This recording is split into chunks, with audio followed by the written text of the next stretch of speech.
भारत रत्न भारतातील सर्वोच्च नागरी पुरस्कार म्हणजे भारत रत्न।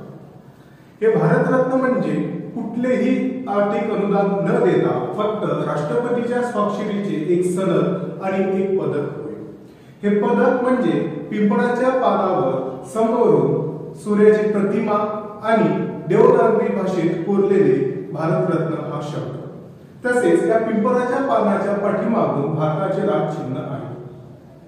भारत रत्नाची स्थापना 2 जानेवारी 1954 साली भारताचे प्रथम राष्ट्रपती म्हणजेच डॉक्टर राजेंद्र प्रसाद यांनी केली।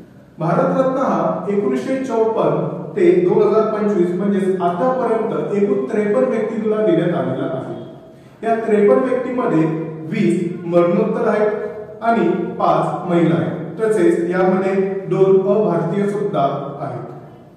भारत रत्न हा कला, विज्ञान, वाणिज्य आणि खेळ यामध्ये सर्वोत्तम कामगिरी करणाऱ्यांना, तसेच देशाचे जगभरात मोठं नाव करणाऱ्यांना आणि तसेच सामाजिक सेवा करणाऱ्यांना हा पुरस्कार दिला जातो।